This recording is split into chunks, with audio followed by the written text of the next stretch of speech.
Más de 1.700.000 venezolanos residentes en Colombia serán cobijados por el Estatuto Temporal de Protección. Aunque la medida ha sido muy elogiada por la comunidad internacional, su implementación representa un gran desafío. En Deutsche Welle en español, quisiéramos analizar los retos de esta iniciativa con Juan Francisco Espinosa, director de Migración Colombia. Señor Juan Francisco Espinosa, gracias por acompañarnos desde Bogotá. Carol, muy buenos días. Un especial saludo para ti y para todas las personas que nos acompañan el día de hoy. Señor Espinosa, uno de los desafíos de este Estatuto Temporal de Protección es la integración. ¿Qué tan preparada está Colombia para lograr que todas estas personas se puedan incorporar a la vida productiva del país, teniendo en cuenta la situación actual de pandemia? El Estatuto es un camino, primero es un camino y no es un destino. En primer lugar. En segundo lugar, está lleno de desafíos y la integración es uno de ellos. Lo que pasa es que realmente nosotros no podemos llegar a una integración cuando ni siquiera tenemos identificación. Entonces, lo primero que tenemos que lograr con el estatuto es protección de seres humanos, dotarlos de identificación. La gran barrera de la inclusión es la ausencia de identificación. Y con base en eso, lograr hacerlos parte de los entornos socioeconómicos y hacerlos parte de la vida en Colombia. Prueba de ello es que esta población irá ingresando al sistema de seguridad social en salud, en el régimen subsidiado, precisamente para que cuenten con una cobertura que les permita acceder, entre otras cosas, a vacunación frente al COVID, a los planes de prevención y promoción y, por ejemplo, al acompañamiento en estado de maternidad. Recientemente usted afirmó que la meta para este año 2021 son 800.000 venezolanos regularizados. ¿Qué tan realista es este objetivo? No, es una meta muy ambiciosa, es una meta que nos hemos trazado con ganas, con ímpetu. El presidente Iván Duque y todo el equipo de gobierno, incluyéndome, estamos muy convencidos de los beneficios de este estatuto y debemos trazarnos ese tipo de metas y debemos llegar a cumplirlas. ¿Por qué? Porque este tipo de procesos deben contar con todo el apoyo nacional o internacional para lograr proteger familias. Eso es lo que se quiere al final del día, generar oportunidad en población vulnerable que realmente la ha venido pasando bastante mal. Señor Espinosa, como decíamos, ha habido muchos elogios, pero nadie ha hablado de ayuda financiera para sostener este mecanismo de protección a migrantes venezolanos. ¿De dónde va a salir el dinero?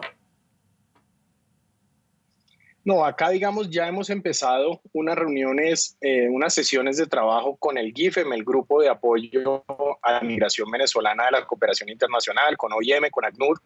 Hemos recibido ya apoyos tangibles de USAID, del gobierno de los Estados Unidos, del gobierno alemán, de OIM, de ACNUR. Y por supuesto, lo que hemos dicho es que el llamado que necesitamos de la cooperación internacional es a incrementar el valor de apoyo. Cuando comparamos y cuando lo hacen institutos tan prestigiosos como el Instituto Brookings en los Estados Unidos, el apoyo a la migración siria y el apoyo a la migración venezolana, pues encontramos que ni siquiera se ha aportado el 10% de lo que se ha prestado para la migración siria. Entonces, un poco lo que estamos pidiendo es, presidente Iván Duque da un salto enorme, un salto audaz, pero necesitamos mayor apoyo precisamente para materializar esa inclusión.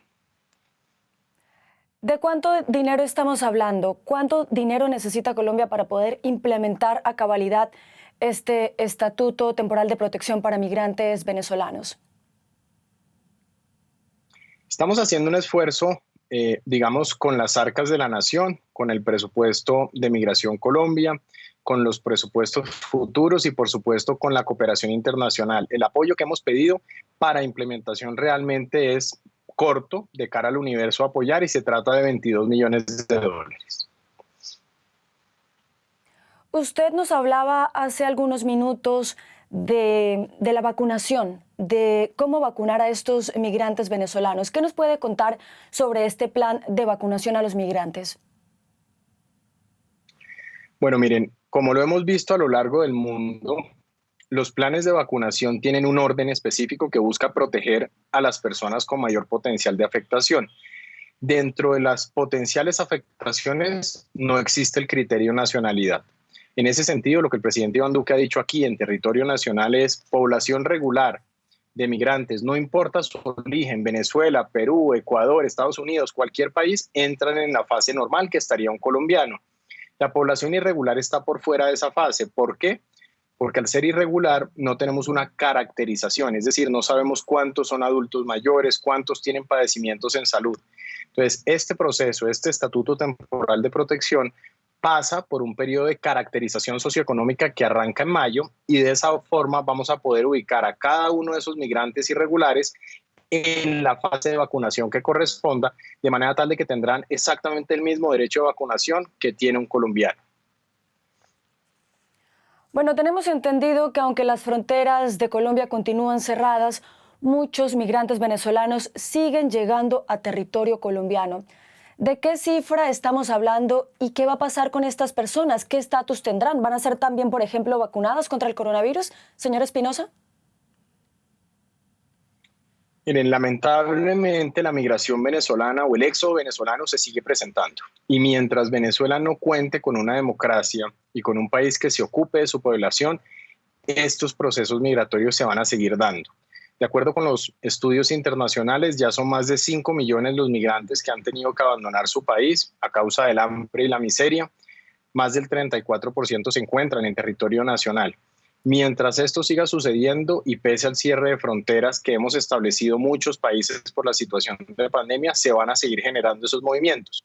Esta población no debe pasar por trochas o pasos irregulares. ¿Por qué? Porque en esos puntos hay organizaciones criminales y hay además personas inescrupulosas que les quitan lo poco que les queda. Por eso el estatuto ha planteado una tercera vía, una tercera oportunidad, y es que los migrantes tendrán 2 años a partir de mayo de este año, 2 años adicionales para ingresar de manera formal a Colombia una vez se reabran las fronteras, para de esa forma ser parte del estatuto. El estatuto no puede premiar a la persona que hoy pasa por trocha porque eso implicaría un incentivo a la informalidad y a la irregularidad, que es precisamente lo que necesitamos vencer juntos. Es decir, que para esas personas que lleguen a Colombia a través de esas trochas no habrá garantías.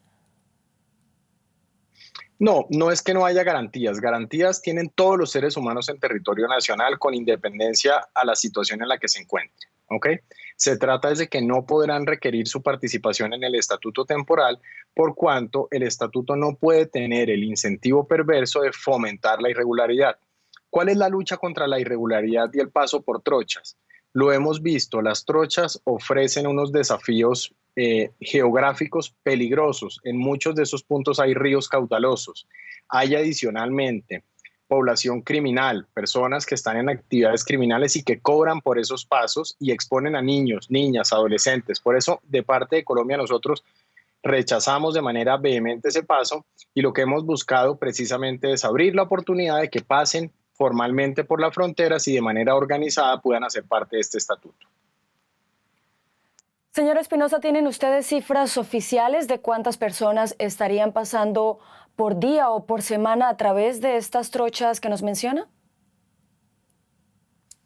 Realmente es un número que varía y varía porque depende de lo que suceda en Venezuela. Cada vez que en Venezuela se presenta un acto que afecta a la población, se dispara inmediatamente el paso por trochas. En promedio, hay días de entre 300 y 500 personas, pero cuando suceden hechos, digamos que expulsen a la población desde Venezuela, ese número sube más o menos a 700 personas día. Señor Espinosa, en las últimas horas ha habido polémica por unas declaraciones de la alcaldesa de Bogotá, Claudia López, por los delitos que han cometido algunos migrantes venezolanos en la capital colombiana. Hay quienes la han acusado de promover la xenofobia. ¿Qué piensa usted? ¿Cree que la alcaldesa de Bogotá fue demasiado lejos con estas declaraciones? Miren, lo que yo les puedo decir como jefe de la autoridad migratoria es que en Colombia la infinita mayoría de migrantes venezolanos son personas buenas, son personas que han sufrido, que han sido expulsados de su país y que están en condición de vulnerabilidad. Son personas que necesitan y merecen ayuda. Sí, se han presentado actos de criminalidad, pero esos actos de criminalidad, primero, no llegan al 3% del total del delito en el país. Y en segundo lugar, no permiten explicar la criminalidad que se ha presentado en el país o en algunos lugares. Es una criminalidad histórica, son los fenómenos acumulados en el tiempo que no pueden atribuirse a las migraciones. Ahora, como lo sabemos y lo conocemos precisamente en Europa, los procesos migratorios conllevan diversos procesos y dentro de esos procesos se presentan actos delictivos. Aquí lo importante es prevenir el delito y perseguir el delito sin distingo de nacionalidad. Cuando una persona comete un delito, hay que judicializarlo, llevarlo ante un juez y no preguntarle cuál es su origen. ¿Considera usted entonces que estas declaraciones de la alcaldesa de Bogotá pueden promover la xenofobia, como dicen algunas de las personas que la critican? Yo lo que creo es que este es un trabajo pensado en seres humanos y hay veces olvidamos que se trata de realidades de familias que están en condición de vulnerabilidad y que están en la calle.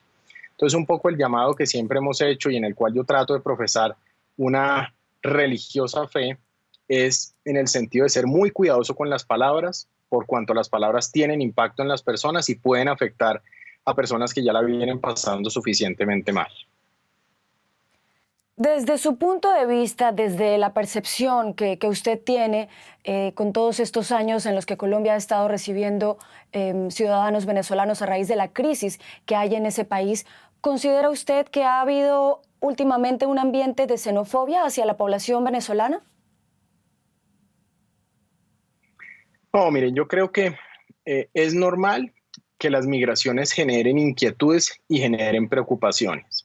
Colombia realmente tiene un grupo poblacional venezolano muy grande en las diferentes ciudades y cada día encontramos hermanos venezolanos en todas partes. Yo personalmente doy fe de eso. De hecho, muchos de ellos me han dado la mano en diferentes circunstancias.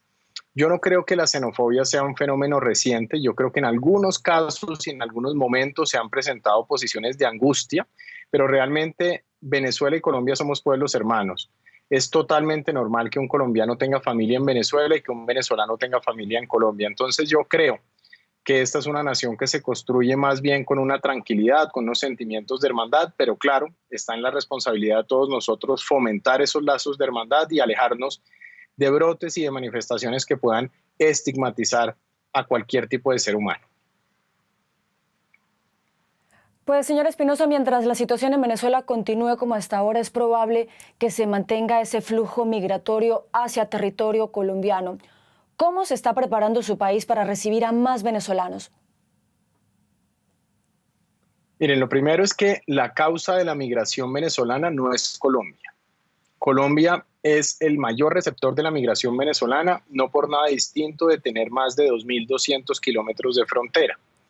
Y en ese sentido, el país poco a poco se ha ido adaptando a esta realidad en donde tenemos, por ejemplo, más de 400.000 migrantes venezolanos ya en el sistema de seguridad social en salud, en donde más de 200.000 de ellos aportan al sistema de salud, efectivamente su contribución como lo hago yo como empleado, como funcionario público. Nos hemos ido ajustando de manera gradual. Todos quisimos que la democracia volviera rápidamente a Venezuela y quisimos creer que era temporal la problemática que se iba generando, sin embargo se ha ido extendiendo en el tiempo. Necesitamos que la democracia vuelva a Venezuela y nosotros en el entretanto, bajo el liderazgo del presidente Iván Duque, hemos lanzado este estatuto temporal de protección que nos fija un término de 10 años para recibir al migrante, ocuparnos del migrante y generarle oportunidad a eso, a familias y a personas de carne y hueso que necesitan una oportunidad y está en la humanidad la responsabilidad de ayudar a estas personas que de una u otra forma se quedaron sin país, fueron expulsados y merecen una segunda oportunidad. Señor Juan Francisco Espinosa, director de Migración Colombia, muchas gracias por habernos acompañado. A ti muchísimas gracias y un especial saludo a todas esas personas que nos acompañaron el día de hoy. Solo una reflexión al final y es que vale la pena que de vez en cuando nos pongamos en los zapatos de los demás y pensemos cómo la vienen pasando los otros. Gracias.